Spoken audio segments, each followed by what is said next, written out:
Only yesterday I posted, youth work is not a job, it's a mindset.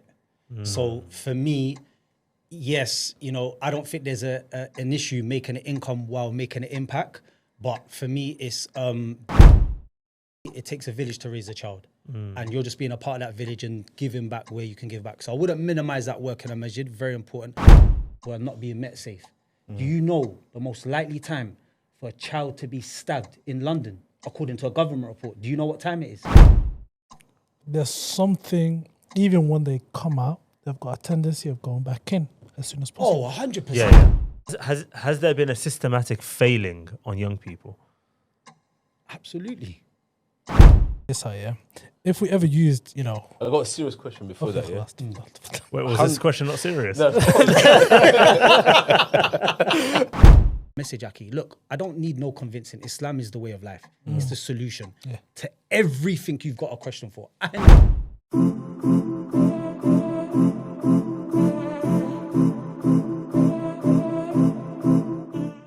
Assalamu alaikum. Hello and welcome to another episode of AAA Talks. I'm your host, Muaz. Yahya. Safe. And today we have a guest with us, Brother Khattab. MashaAllah. Powerful name, powerful story, Mashallah. powerful stuff, MashaAllah. Allahumma barik. Khattab has joined us to talk about an existing epidemic, really, which is, you know, the never-ending cycle of youth, crime, gang culture. Khattab, tell us, what is your profession? What do you do? Okay, so Khattab is my surname, but everyone calls me by it. So I'm Samir Khattab. I'm a team leader for two violence reduction projects in two hospitals situated in East London. And we work with all 11 to 25-year-olds that are admitted for interpersonal injuries, which means being stabbed, shot, seriously assaulted. And what that looks like is once they're admitted in the hospital space, in those respective hospitals, then me and my team will meet, greet, and offer that pastoral care once they go back into the community. And, you know, there's so much more to it. I work in prisons as well, offering workshops. You can't forget the other places where youth operate, schools. So for me, my main bread and butter, so to speak, is the hospital space and leading those projects within those respective areas. So it's definitely not just simply youth work. No. It's funny because only yesterday I posted, youth work is not a job, it's a mindset. So for me, yes, you know, I don't think there's an issue making an income while making an impact. But for me, it's definitely a mindset, and it's a space where, and again, something you said, never ending. I have to work believing there will be an end. Wow. Otherwise, there's no point doing what I'm doing. And we'll continue to do what we do until every child is safe. Inshallah. Because times are different now. So again, had to reprogram for this specific generation. But alhamdulillah, I believe this is my purpose. Can I just say, you know, I've got a little story for you, and I would love to get your reaction in front of the guys as well, and for all of the viewers, of course. So I do very basic youth work. I'm talking about like something little in a mosque, you know, lunches and stuff. We do camps in the half terms, and not many of the kids, to be honest, have come from the gang culture, to be honest with you, okay? But I get a call the other day, and there's this mother, Somali Yemeni woman, East London, says to me, brother, I got your number from someone. I don't know if you could help, but my son was thrown out of a car onto our front door this morning. They had taken him for about 6 or 7 hours, kidnapped, battered him to the point where the boy couldn't even speak properly, said, Mum, I just want to go to bed. I'm going to call the police. Mum, don't call the police. Please, I'm begging you, don't call the police. I'm going to speak to my friends. We're going to move house. Mum, please, just leave me. Let me be. Now, we look at that. Young Somali boy, kidnapped, battered, doesn't want the police involved. What does a mother like this do? Obviously, for me, naturally, I'm going to say to her, call the police. What do I know about this life? Tell him to speak to somebody in that field, somebody who's kind of reformed from that life. What's your response to that? There's two things there for me, Moaz. One is, don't minimize the work that you're doing. When you said, yeah, you know, I do something very little on the side. Actually, you don't know what seeds you're planting.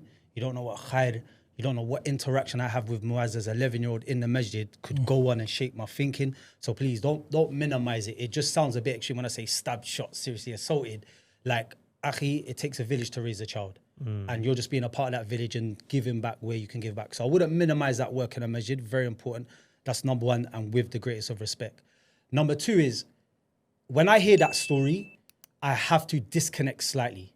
If I stay emotionally connected to the fact that, and I'm going to be real with you, no disrespect, the demographic is irrelevant. Whether you're Somali, Algerian, Moroccan, it's irrelevant to me because that's a very common story that I engage with daily. Daily. For the last 8 years, I could take it worse. I could take it very worse. I could take it very dark spaces. Yeah? But let's not judge because everyone's moral compass might be slightly aligned differently. But when he told me that, slightly desensitized because I hear it all the time, but there's no loss of empathy. Yeah, so I just want to make sure I'm not an android. I still connect to that. And I'm also thinking, what's mum thinking, the torment that one of our mothers are going through in the community? Demographic, irrelevant. But what I do, when I look at that specific storyline, I'm like, okay, cool. One of the young brothers from our community, badly beaten. And this is one part of the story that you probably ain't gonna like. Most of the time it's from our own community. Now, I don't know that story inside out, but I'd almost, and I'm not a gambling man, I'd put quite a lot on that is probably individuals from our own community. But that's irrelevant. What we need to do, if mum called me up, I have to kind of disconnect and look at it from a 360 point of view. One, as a brother in the community, no problem. You can look from that specific lens. Number two, as a youth practitioner. And number three, as somebody who professionally would see if mum's asking for help, what would that look like in that system? Because we know there's many mums. I was working with a family the other day, and even from that community, and it was actually mixed, Somali, Yemenis. And I had to explore it because I felt it was the elephant in the room. And they said, no, that's how we believe. And I said, Mum, look, I'm not an advocate for social workers, but trust me, not all of them come in and want to take your children away. And they said, well, this is what we believe then. So you need to address things as they come along. Aki, for a young brother to want to protect that getting out, there's more to the story. Now, I don't know if you slept with one of the brother's sisters and that's what you got as a comeuppance. I don't know. I don't know if you took a box of heroin on consignment, can't pay it back, and that's the outcome. It could be anything. Brother, as much as I can feel the pain of mum's tears, I don't know if mum's complicit. What do I mean by that? There's many mums in the hood. As long as your son's the flyest kid on the block, drives that 40-grand Mercedes, is living his paradise while we live in our Jahannam, yeah? And you get the riches and buy your houses back in the village, she turns a blind eye. For No real? way. But when someone like me comes along and takes him out, now she becomes an activist, RIP. Brother, I'm not saying that is applicable to mum. I'm saying when you ask me that, what's my reaction? I say, oh, okay, Aki, let's just do a 360 view, understand what the root cause is before we can say, mum, we're here to help you. This is how we're going to address it. I know many brothers that don't get involved if drugs are there. But as part of the Ummah, Prophet ﷺ said, if one part of the body is sick, then we're all up sick. Yeah? So it's not me saying, mum, you go do your own business, you made your choice. That's not what I'm saying. I'm not saying you made your bed, sleep in it. Don't misunderstand me. What I'm saying is I need to understand, big man, why would you beat up and why would you dash back outside your home? Furthermore, you need to mitigate risk. Is there going to be further harm to him? Is the home address compromised? Well, obviously it is because he was dropped out. You need to look 360 at what kind of support he needs. And again, there's no blue pill fix. We need to look at where, there's going to be very tailored support to that individual, sometimes cultural humility as well. So it's deep, bro. It's when you ask me that question, it's a loaded question and you can go down the rabbit's hole. That's deep, man. You know what I'm saying? You do a whole podcast But bro, on that question. how do you deal with those kind of young men? How do you take them from that situation and get them out? Yeah, because of you the say whole Khattab thing, comes rolling and gets them Great out. question. What do you do? How do you get them? Aki, I was working with a family. I won't name the demographic, but I was working with a family and just felt like me and mum was a team and, was really trying to get this kid out of drill music and because he was actually a drill artist and he was getting views. And I felt like, me and mum and this was going on for 2 years. And then it just came to a space where I started to understand mum was assisting him with the drug operation. No way. My God. So you've got mothers looking me in my grill. Aki, you know how far I went with this family? 3 home viewings. So we're actually trying to leave the house that got shut up. Like we're actually viewing. It got shot up. Yeah. We're actually viewing home and I'm with you and you're sitting there all along knowing that, when police break down, you're flushing the drugs, and it's like you feel disheartened. But you got to understand, there's times when we've even left a home address, and one of the kids, this was in Hackney, and one of the kids said, "Why is my mum acting all pious? She dips my shoebox." What's that mean? Right. Shoebox is where you fill up your money from drugs. And just leave it under the bed and you keep stacking. But mum's dipping it. That's proceeds of crime. Like, mum's dipping it, turns a blind eye. Now look, mum, I totally understand. We're on the poverty line, yeah? But when your son's able to buy £200 tracksuits and red bottoms, you need to question what that is, because harm will come to your door. And that is the outcome. So although you're able to free up your money, just understand that is a possible outcome of you. We all want a better life. Yeah, but if I know that my 15-year-old is able to go to JD Sports and buy his own 15, bro, it's not even a legal age to work, can buy his own clothing, which is another argument in itself, then mum needs to it's not always mums, absent fathers. Yeah. Sometimes complicit fathers. Give you another case in a hospital. Wallahi, kid was stabbed multiple times. He's thinking, we just come off the boat. I'm from the hood, born and bred. So use whatever lingo you want. We're going to understand. I'm tuned in on that frequency. Yeah. So he walked in and said something in regards to what the drug parcel was like. We weren't locked in. And the first thing he came in to see his son stabbed on the bed like that, first thing he said is like, basically in slang, "Where's the parcel?" And I'm like, not how are you, son? Not are they life-changing injuries? Did they find the drugs? And it's like, bro, this is what we're dealing with. Yeah, this is what we're dealing with. So again, there's drivers and factors to why we're in that state and how we got there. But actually, you can't just connect with a young Somali kid being beat up badly, thrown outside, not the Somali, and you not the Somali. Come on, guys. Yeah, and you emotionally, thinking, what can I do with mum? Because that's what you could really offer mum, is call police. I'm in the business of prevention, not criminalization, right? So again, I see it from a different, professionally, yes, due to safety, you would have to say report it to police. That's what you'd have to say. I'm a DSO, I'm a part of a safeguarding team, of course. But what does the plan look like moving forward? And there's going to have to be interventions that promote that assistance with that young individual to maybe get what I always say is the shift in thinking. Actually, you can get him a new yard, you can get him a job. That's just a bypass of helping him out. But if you still got a mindset, a job is not as glamorous as what he's doing. Exactly. You got the glamour part, the money competition of it, which I always win that argument. But actually, it's very, very robust, and the support has to be tailored for each young person. Those young people, how do they get into that lifestyle to begin with? Is it an influence from like school, or is it more the estates and the blocks that they're in? Or is it, like you were saying, sometimes the family involvement? So his brother might be doing it, or his mum or dad might be involved in it. How do they get into that a lot of the times from the youth work that you've dealt with? Everything you just said, Safe. Everything you just said, and some. Aki, I'm going to give you one of the reasons, and it's going to be very unglamorous. Some young people just bored. They're bored. What? They're just bored. So you waiting to hear, a very, sexy and attractive answer, bro. Sometimes it could be boredism. Sometimes it could be school exclusions. Yeah. When you ostracize a young person from mainstream school, he says, "F you guys," he becomes marginalized, and then he joins a gang. But actually, we keep talking about gangs. What about radical groups? Sometimes when you're marginalized, you make uninformed decisions and join radical groups online. So you got to look at it 360, and obviously there's no gender there. That goes for females and males.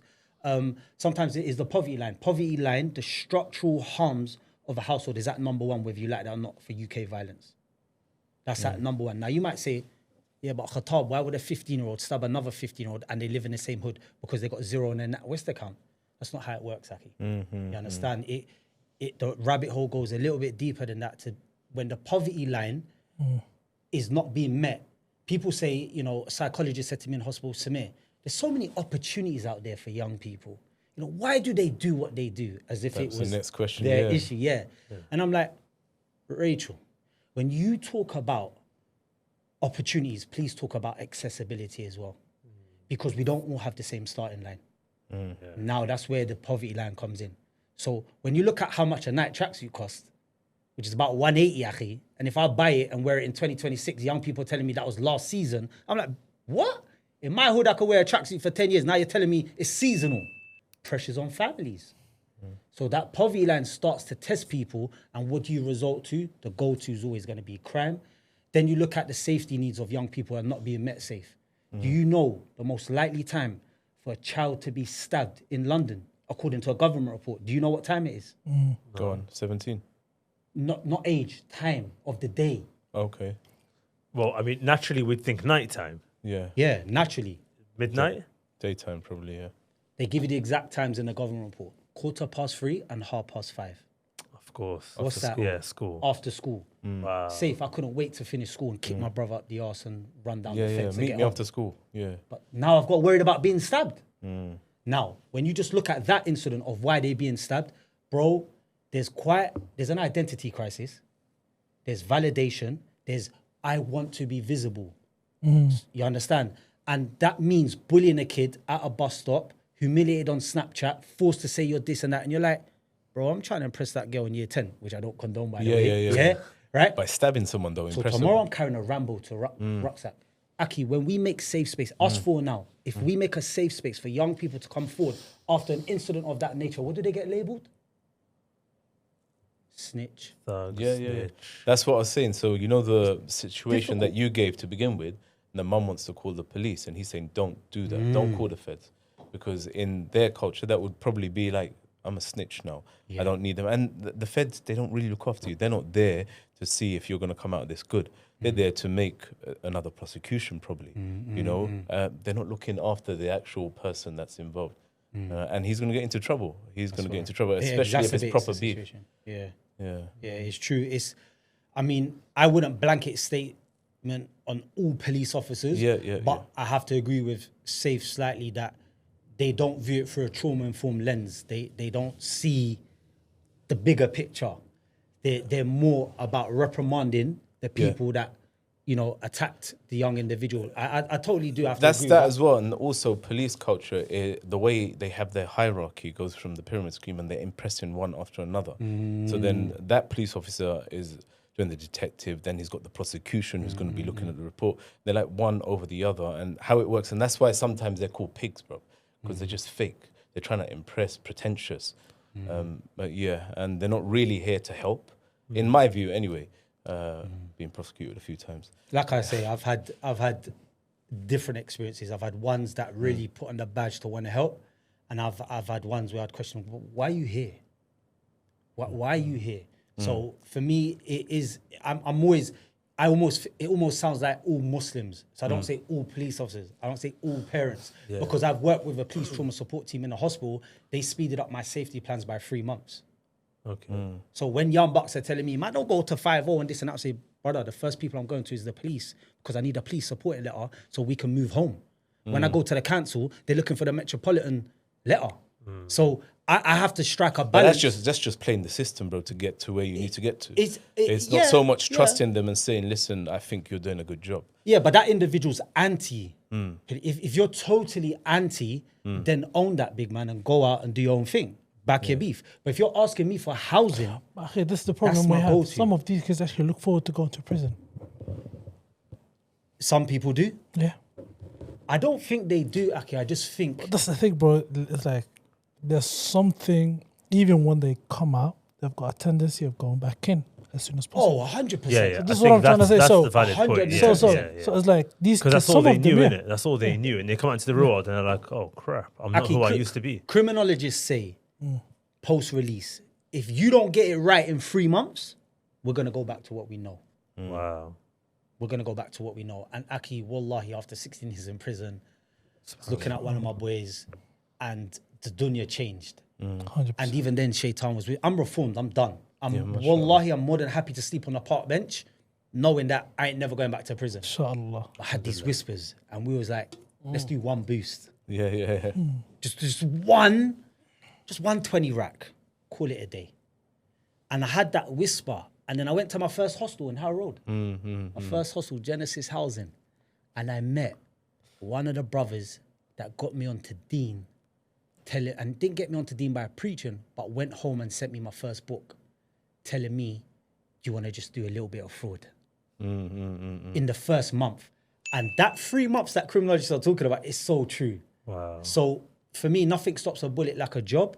And it is important that people are willing to settle. But when you talk about the tendencies to go back, there is this snobbery that I can't work in a burger outlet. There is that snobbery. Like, do you know who I was in the block? Yeah, Do you know what I was rocking in the block?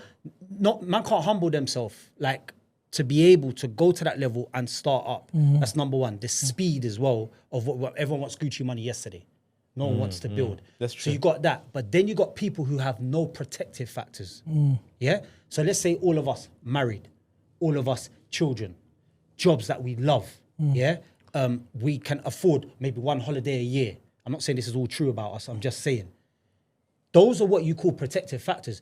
Now, if I'm from the hood and I've got none of those fours, for example, I'm like, F this is worth the risk to reward ratio. And if that does mean going back to prison, then it's not so much that I enjoy going back to prison or the tendency is always there. I have no protective factors in place. So I'm just like, I might as well just do what I only know doing. Yeah? And then you tie in peer pressure, then you return back to the places of harm and the places that you know. Aki, imagine my first month in a hostel and then the guy is telling me that I was serving with, do you want to do a little bit of fraud? Now, let's just say I've done that, Aki, and they worked out the blueprint back to me. I'm getting recalled. Yeah. I'm on life license. There was this So- interesting saying that in prison, they're all together, all the criminals. So it's almost like a university. The Playground. criminals, when they come back out, they're on But the their A system, game. but this is the thing. Right? The system wants you to do that. So when you go to prison, bro, they are getting paid money That's right. for every person. I'm So we not look- sure on that yet. I'll No, tell no, you no, why. Because seriously. they're on maximum capacity now. They're on about 120,000. You say they are prisoners. on maximum Now- capacity, yeah. akhi, That's but what they want at. a lot of these Aki, people. it's £30,000 for me to do a degree. Inshallah, I'm going to start my degree. Inshallah. 30 grand. 120,000 to keep me in HMP prison. Felton. Even more now. Brother, we It's got quarter our- million, akhi. Quarter of a million for. Yeah, What, so what, why what? would they want... 100, what's See, 120 say? 120,000 To keep you in pounds prison. to keep a young offender in HMP Felton. Yeah. 30,000 student trap to do a degree. So actually, we got our priorities wrong in this country. Wow. Yeah, 120 grand to keep me in young offenders, 30 grand to do a degree. That tells me quite a lot. And some of them Does that even tell li- you that- they live like it's a hotel, bro. Yeah, they do. It's They a do. hotel in It's there. a sad Like, mindset. yeah. but So has society, has there been a systematic failing on young people? absolutely. Goes without saying, Aki. And, Absolutely. And would you say it's specifically ethnics? Would you say it's working class? People in Let's get off council estates? Let's But not go there. you did say the borderline because the main driver is because you're broke and you want to become rich. Yeah, one of the drivers to get into crime is because of that, right? And they come from the poverty line you were saying at the start. They don't have the same accessibility you were Yeah, saying. yeah, Yeah, yeah. Accessibility, So if they had different opportunities and they were different, if you're from, I don't know, a middle class white family, bro, you're not gonna look into that line Yeah. because you got things already going for you. I'm gonna get off ethnicity because Yeah, it doesn't. it's got nothing to do with that. Yeah, you know, last year 69% of all people that were convicted of knife possession in the UK were white. Really? Oh, And really? when that released in the documentary, my probation officer rang me up the next day and said to me, that one quote shocked me. I said, I know, That because shocked me, media, bro. because you're media owned. Whatever they put out, you think, look, when you look at London, there is going to be a predominant, there's 32 London boroughs, there's going to be more boroughs. You know, if you talk to me now in Tower Hamlets and say, Samir, there was just a stabbing, I'm like, the ratio of that probably is going to be a Bengali.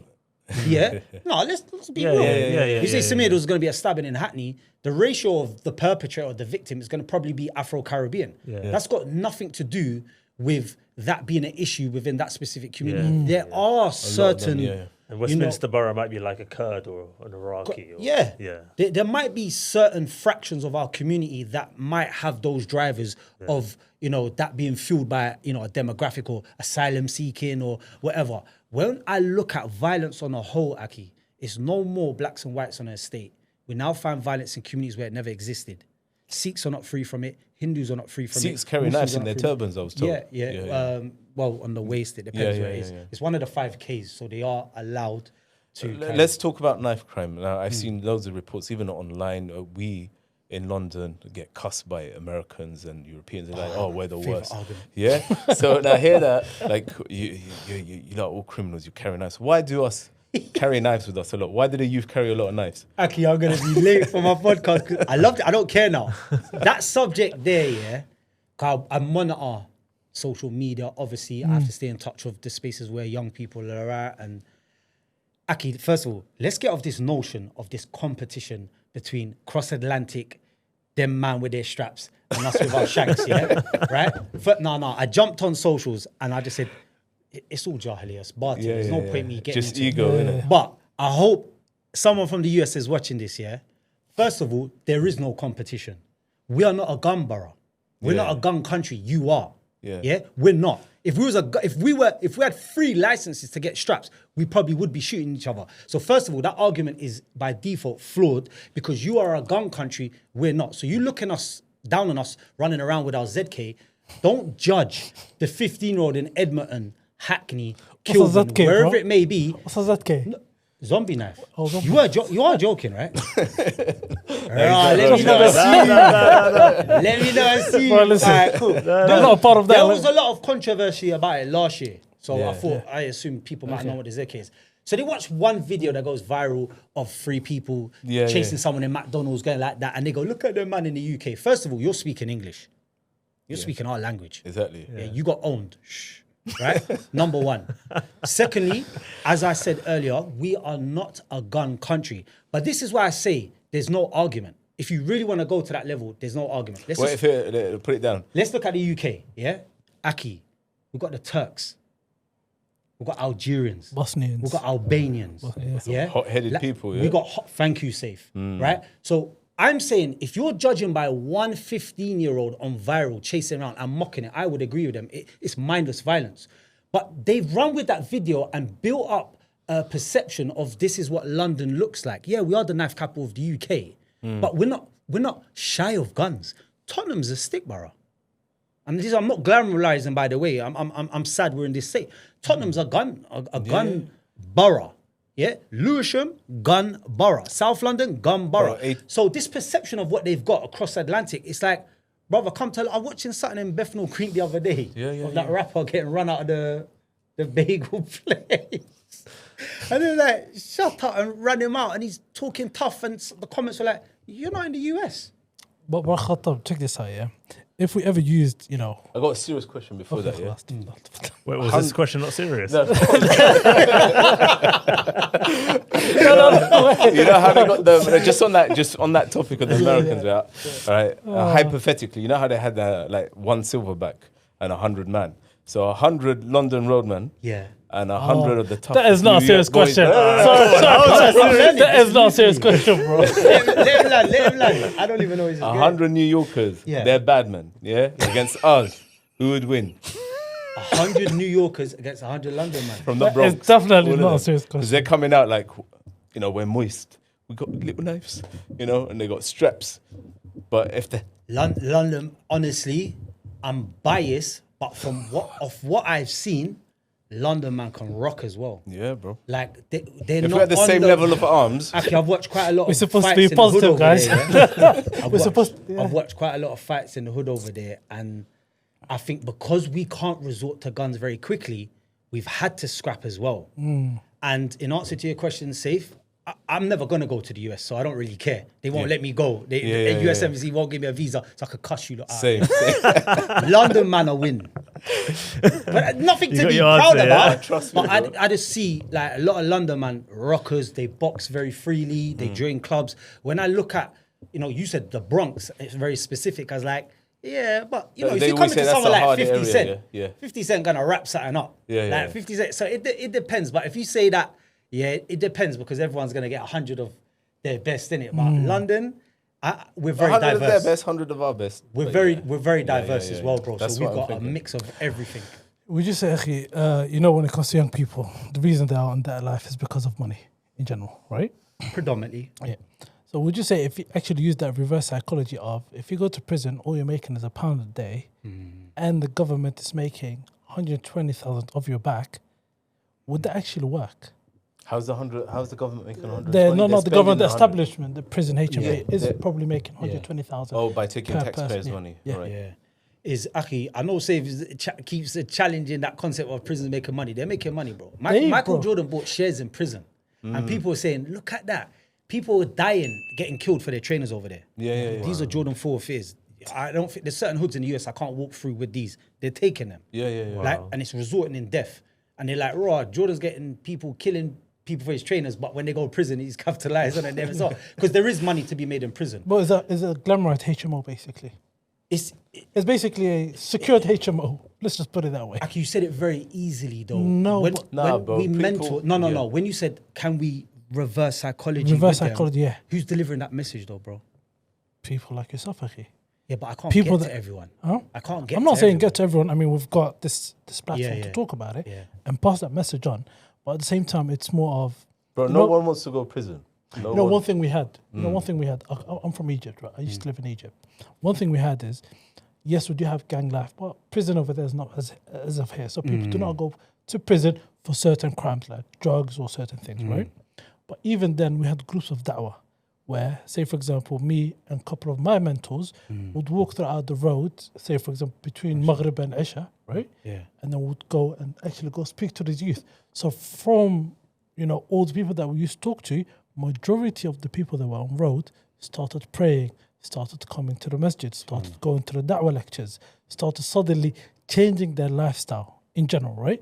But that took a lot of effort, which is basically, being visible on That the road. consistency. And that's the thing, which is, you are a youth worker, you might be visible to certain people, but you're not visible to everyone. So, as for example, you might be visible in your area, but you're not visible, you're not going out on the road and talking to these kids, right? And it's just more of finding those kids and being able to actually sit down and talk to them, take them out to eat and so forth. So, yeah. Yeah, I agree. I heard something there and it felt as if you were basically saying Islam was the way. Islam is always the way. I work with every community, every ethnicity, every religion. So I don't preach Islam. I am the Dawa. You don't have to right? preach it. So I know what the solutions are. True. But when I grew up in the hood Yeah. and I had one guy preach to me in the gym, I was just switched off. I just wasn't listening because of what you said. He wasn't he was just feeling the hype of Islam. He wanted me to be Islamically where he was in that space, age 17. And a year later, I went on to commit murder. So you just telling me on some street dawah thing, it ain't registering. Why? Because my body's sick. And if my body's sick, it won't take that message, Aki. Look, I don't need no convincing. Islam is the way of life. It's the solution to everything you've got a question for. I know that. Yeah. But if you think you could just roll in the hood and tell young people, Oh, that, no, it doesn't work that way. It don't work like that. It doesn't work It that don't way, work like that 100%. because the pastoral care needs to be met first. Yeah, people need to feel and understand what they're implementing, and that's one thing no one ever told me growing up. They used to tell me to do things, but not tell me why. You understand, Akhi? And I think there needs to be a reconnection. I mean, alhamdulillah, from the hospital space, 5 people in 4.5 years I've been there took their shahada, Allahumma. and I never preached Islam once. Mashallah. Once. So they found that, wow, this is, I find peace within this. And then took them to the masjid and they took their shahada. And that's what works for them. And I've never heard from them again. Mashallah. Like they're doing their thing. But for young people, when you was talking about getting them to shift that thinking, reverse psychology and all of that, Akhi, is very, very difficult because the risk to ratio reward. They will constantly fool themselves into saying that this is what I know. Remember what a lot of these young people tell me, yeah? When did they start, by the way? What age? 14, 15, 17? Akhi, Go as young as 12. Because 11. GCSE is 16. The normal route in stop. life. What do you mean stop? Stop what? No, start in the gang life or Brother, getting into things. I had a 9-year-old, No yeah, way. reported. I had a 9-year-old, yeah.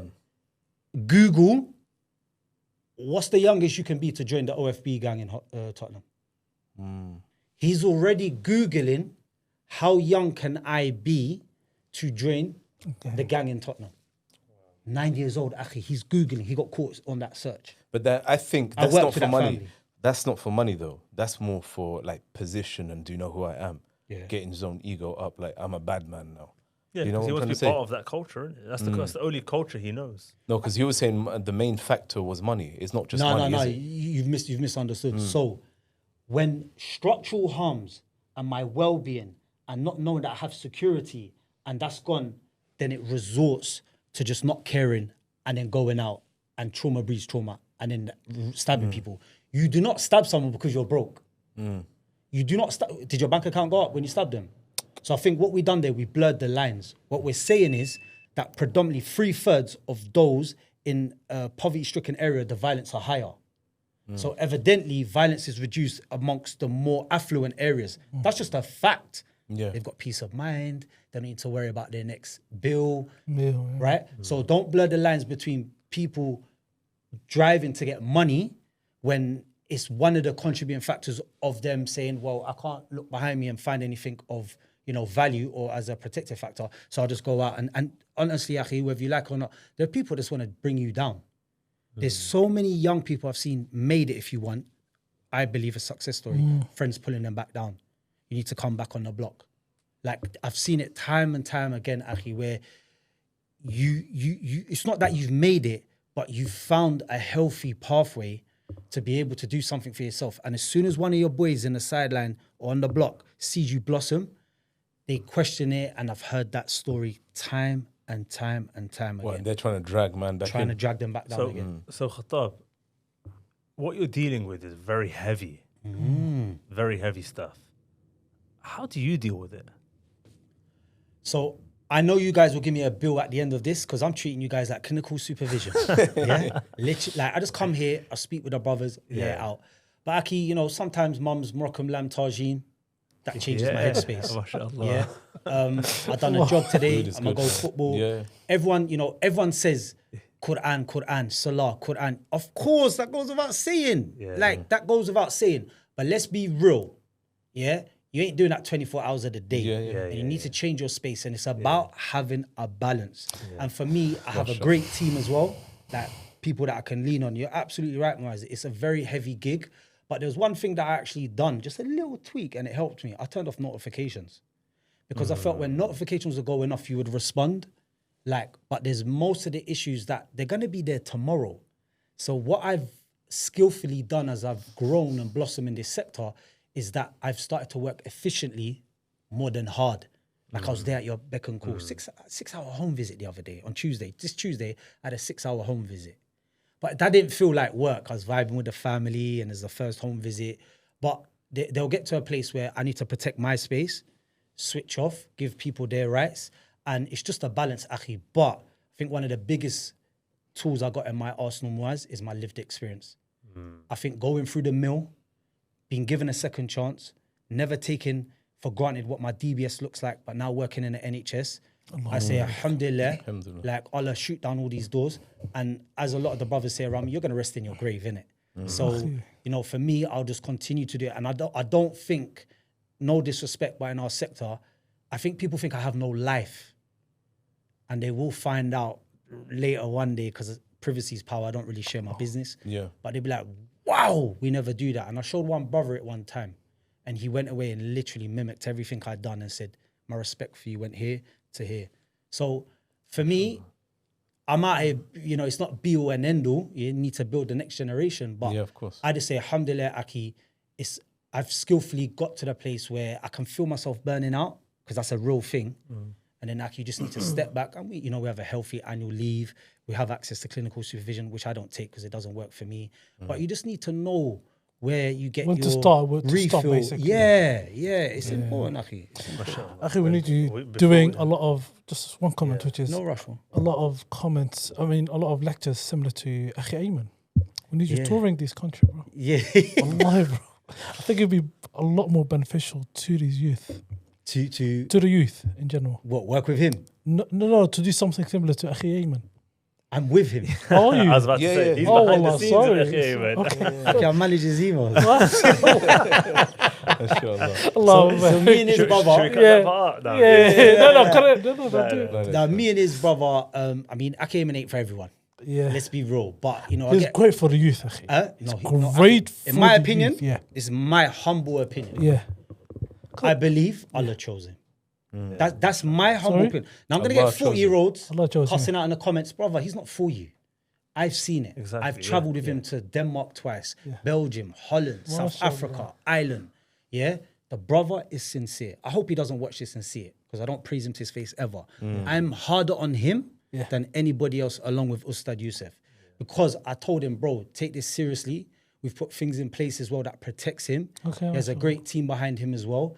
And if Allah chose him, I'll support it. So I step back because he has that appeal nature. And there's so many things. I'm like, there's reasons why I think, and may Allah keep him sincere, but there's reasons why I think Allah has chose him. Like, we went Umrah in December and we're going back to our hotel room. And one brother from Canada didn't want no picture of him, no hype, no nothing. And he goes, Salaam alaikum, Aki. Alaikum salam. He said, I stopped trapping because of you. Wow. And he carried on walking. No hype, no nothing. He just felt sincere. And I'm like, subhanallah. Wow. Then there was one case where the young kid died in West Ham Park, Rahimullah. And I remember we done a talk with Masjid Al-Hamara with Murtaza Khani when Ayman, me, and then a Mexican cartel brother. And a 15-year-old kid came up to him. And Rayhan, I'm going to mention him, Rahimullah, because I think Allah took him at his best state. And he said to Ayman, at the end of the talk, thank you, brother, because of you, I respect my mum and I pray. And the next day he died in West Ham Park.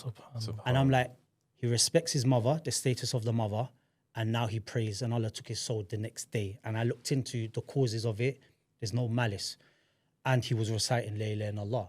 And I'm like, those are just two stories I shared with you very quickly about Ayman that I'm seeing. But is he perfect? Hell no. Does he get it wrong sometimes? Hell yeah. But what I do feel is when he gets it wrong is what brings the sincerity around him. He's not clean, prim, proper. He does things that I disagree with. But that's what I love about him, because he's his own man. So when I realized that he's for the youth, you know, people are watching him on YouTube and changing their ways, then I'm just going to support that message, bro. We need a Khayman here next time. Inshallah. Inshallah. We'll make that happen, inshallah. We'll make that happen. Before we wrap up, Inshallah. if you could sum it up with a sentence or two, what would your advice be to 14-year-old Khattab, or just generally that 9-year-old kid Googling, how do I join this gang? What is your advice to the young kids? I remember being asked this question once before. And it's actually the 10-year-old of Khattab, but Muaz gave me 4 years extra. I don't give it to the 40-year-old of Khattab, because that's when it started to really go wrong. Is it? 10. I've done my research. Yeah.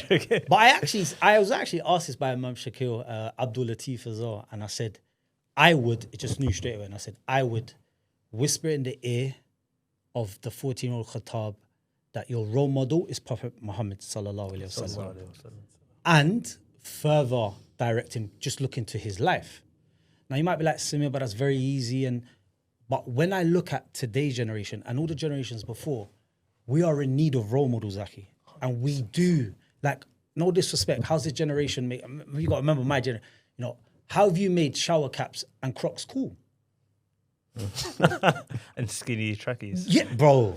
You understand? Squeezing areas that we don't care to mention. Yeah. And I look back in my days and I was like, there was not one time on the block any of us said, wait, safe, let me just put it in sports mode. We never said we're going to put our Crocs into sports mode before we had a... It's not me dissing them, yeah? It's not me dissing them. Where am I going with this? Like, big you up if you rock Crocs, yeah? No, this half of my relatives do. I'm not dissing Crocs. What I'm saying is, where did that come from? Influence. Yeah, 100%. We used to get beat up for wearing New Balances. Now you charge me £130 for them. Yeah. What's my point, Akhi? Influence. Yeah. So I'm saying, in that generation, I needed the right influence. And now when I looked into the life of Prophet ﷺ, I realized how to be a husband, a father, yeah, a leader, yeah, a good neighbor, whether my neighbor's Muslim or not. It just gave me a direction and a place where I could start to say, cool, I'm a dude, I'm a follow this. So, you know, everyone gets uncomfortable when you say Prophet Muhammad sallallahu alaihi wasallam. But when I say 50 Cent, that's acceptable. When I say Little Dirk, that's acceptable. When I say Nicki Minaj, But that's acceptable. even 50 Cent goes, I'm gang, but I don't gang bang. Do you see what I'm trying- Yeah. do you see what I'm trying to say? So, Yeah. so even him, if you take him as your role model, even him, he doesn't gang bang. So Yeah. But again, influences, yeah. perception, Yeah. and that's what I would say. Okay, I would say, remember, I didn't say become Muslim. I said look into his life. Yeah. Look into his life. Jazakallah khair, man. We've run out of time. It's been a pleasure, wallahi. It really, really has. And we've got a little gift for you. Oh, no need that. Yeah. We've got you little Chipotle talks. Listen, it's a little bit oversized, yeah. No, I like None of the oversized skinny, still. skinny fit stuff. Nah, I'm a rock now. Mashallah. Barakallahu It's feek. gonna come back Should into be fashion. Allah. May Allah bless you, man. bro. May Allah bless you, Jazakallah bro. khair, bro. No, Oh, seriously, it's been a yeah, pleasure, okay. wallahi. My pleasure. And we've learnt so much. yeah. We've learnt a lot. Yeah. And I'm sure the viewers have really, really appreciated it. So again, keep doing what you're doing. Inshallah. Try not to burn out. And that's Inshallah. actually for all of us in whatever we're doing. So Jazakallah khair. Yeah. Signing out, we've been AAA Talks. I've been Muaz. Yahya. Safe luck. Khattab. MashaAllah.